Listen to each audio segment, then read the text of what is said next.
So a lot of businesses are moving to Austin. What is it about Texas? What is it about Austin that draws the people in? Well, I decided to have a quick chat with Texas native, if not Austin native, Bryan Roschetzky to find out what it's all about. I'm Bryan. Welcome to My Tesla Weekend. Bryan Roschetzky, Austin, born and raised, I believe. He knows his stuff. So let's just get into it. Why are companies moving to Texas?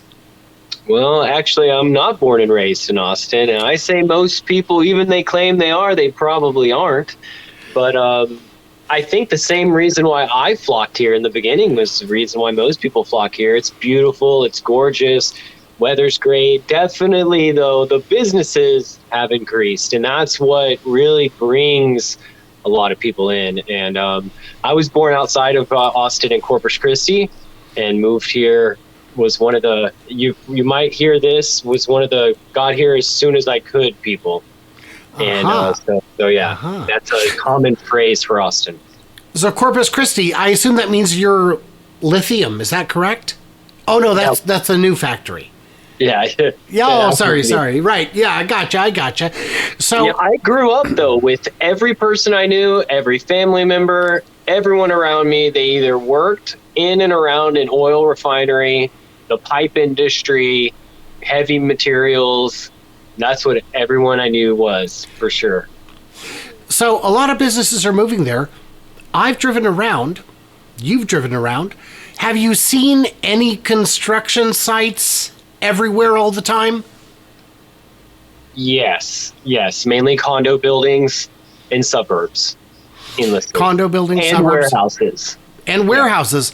Yeah. Mm-hmm. And from looking at some of the drone footage I've seen, there's, I don't know if the warehouse is the right word, but those long industrial complexes that can be kind of anything inside. Yeah. Those are going up absolutely everywhere. There's a lot of business going on. And the construction pace doesn't seem to be slowing. Wasn't there an Apple expansion in Austin? Yeah. I actually had a Uber ride, and that I gave someone on FSD, and it was to the new Apple complex. And I mean, even the old Apple complex is nice, and they're amazing. So it's crazy. And you've got chip fabs coming in. You've got battery factories coming in. I think it's because the taxes might be more favorable to businesses. Mm-hmm. And that draws the people. And that draws the everything. But apart from business, what's going on in Austin? I mean, they don't have any culture, do they? Well, I guess that depends on what you think culture is. Austin's a melting pot of all types of cultures. And it seems it's almost a place void of culture. And so you have this like blank canvas to just bring whatever it is you want, and no one's trying to, for instance, you go out to Louisiana and you got the Cajun culture, right? But right next to it, you have Houston, Texas, which is a place that's definitely more of like a melting pot. You have Vietnamese cultures that have moved. And so you even have this, and I want to go out to Houston to try this. It's a mix of Vietnamese and Cajun crawfish. So it's like Vietnamese flavored crawfish inspired, like crawfish seafood boil. And Austin is just so centrally located to all of the other things in Texas that geographically, it's a perfect place to inspire this kind of like cultural bloom, I guess you could say. Have you ever heard of a little music festival called Austin City Limits? These are some of the biggest things. South by Southwest. These things are huge. It totally overruns the town. Traffic becomes like just completely soul crushing for the next week. And it's wild. It's wild to grow up in a town like that. And as a local, we've always kind of I've never really been a fan of South by Southwest. Unless you're currently there participating in South by Southwest, it kind of destroys or ACL.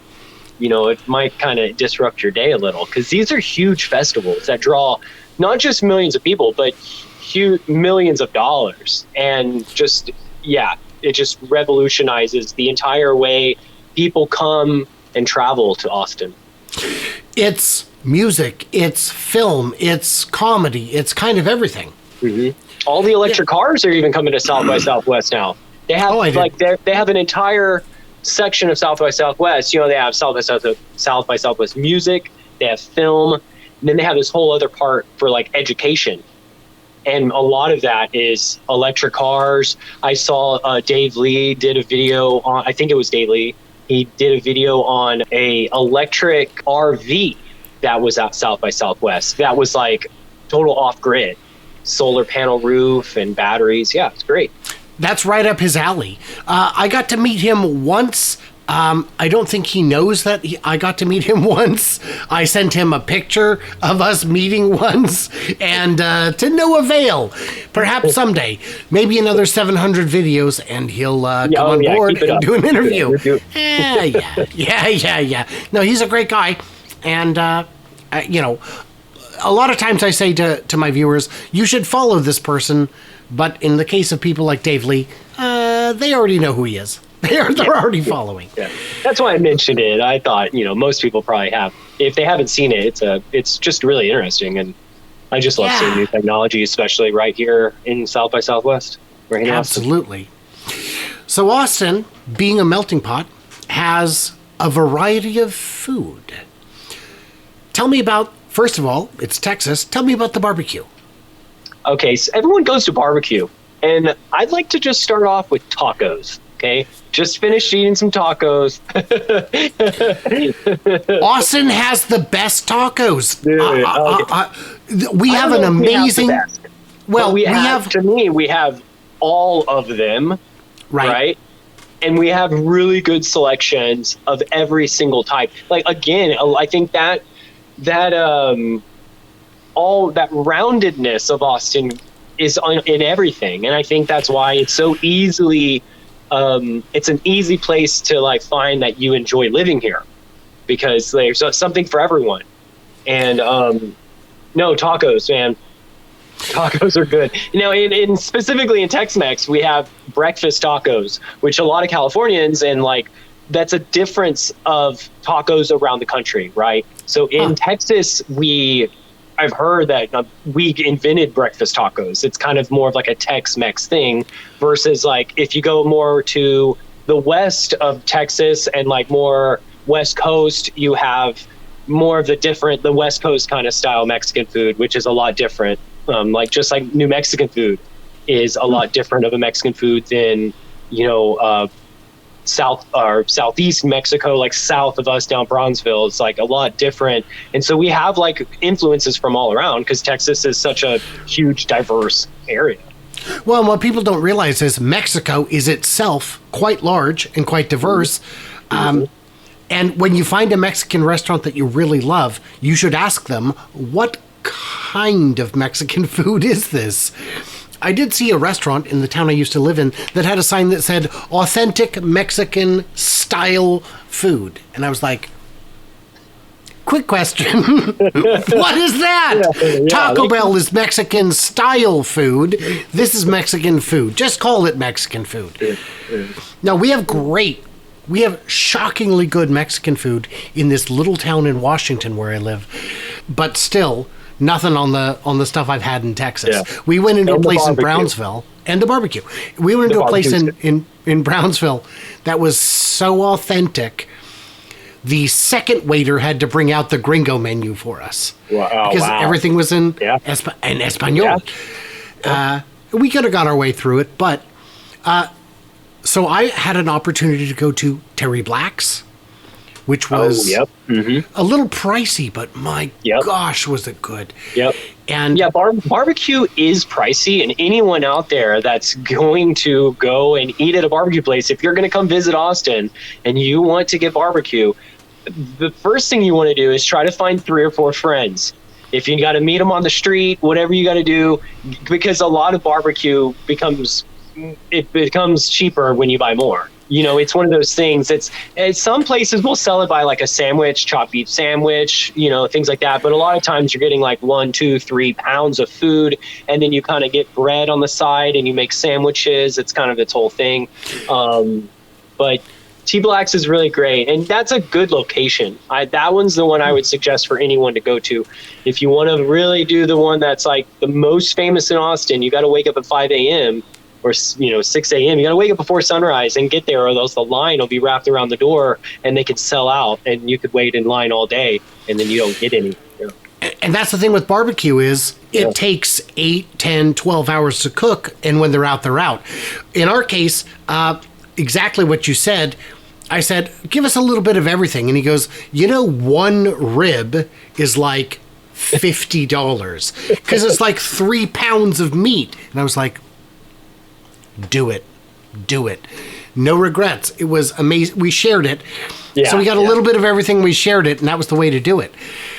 So what I hear you saying is people are moving to Austin because the business climate is good. The housing isn't as out of control as in other places. The culture is a little bit of everything for a little bit of everybody. And the food is kind of everything for kind of everyone. Did I miss anything?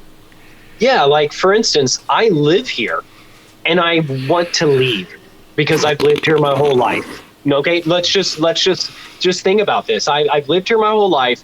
I would love to leave. I would love to go to a new place. But as we continue to look for a new place, it's either a place that I feel isn't as beautiful, might not have the development, like it might not have the type of infrastructure that our city has, right? So it's behind. We keep going on all those things, and we can never really find a place that we would rather move to. But I think other people see it in the opposite way, where they look and they're like, we want to move. And they think about all these different places. Oh, well, that place up north, it's too cold. That place, Florida, rains, hurricanes. You can go on a list, and everyone ends up, I feel, saying Austin. What's bad about it? Not much.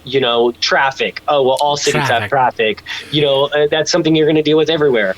But there's really isn't no other big downside to living here. It's normally less expensive than a lot of other places that people move to or move from. You get more for your money in most cases. That's what I generally hear. People will move here and it's less expensive. You get more for your money, and maybe your apartment is nicer and you get a little more space. And then, of course, everything else about the city and about, I think, our area isn't maybe extremely nicer or better, but it's just as good. So someone can easily make that decision and they don't feel like they're going to be missing out on anything. And then South by Southwest events and things like that. And then they're like, great, green space. Austin has some of the best green space, I feel, out of most cities. And I haven't been to all the cities in America, but I come back to Austin and Zilker Park, we have tons of parks. We have Barton Springs. And I don't know if we mentioned Barton Springs previously or ever when I talked to you, but Barton Springs is a one-of-a-kind place in the entire country. Maybe, who knows? It's a cold spring. So it's first off, it's a public swimming pool that is natural. It's naturally fed by a cold spring, and it's always 60 degrees, perfectly clear, right? And this is just something that not everywhere has. No. Most places don't have clean rivers that you could swim in and natural swimming locations like that. And for a place like Austin that's warm and you would want to go swimming, it's a paradise. It's really great. So there are a lot of footage I've seen of yours of the river front, the area down there, the parks. Town Lake, yeah. Mm-hmm. Yeah, and it does look beautiful. And the thing is, a lot of people think Texas weather is, when they think Texas, they think West Texas. They think tumbleweeds. I think so too. I've been to Austin. I've never seen a tumbleweed. Mm-hmm. I'm not saying they don't exist, but it's a green city. Oh, yeah. So, Bryan, I do want to thank you. To the folks in the comments, what did we miss? What do we misunderstand? What's great about Austin? What's terrible about Austin? Leave it so we got to know what's going on. And big thanks to my Patreons, as always, and, who get early access, bonus content, ad-free experience in many cases, and keep the channel running. And for the rest of you, like, subscribe, do all that stuff, and stay tuned, stay juicy. And I can't wait to hear from you clever robots on the flippity flop. Bryan, Thank you so much.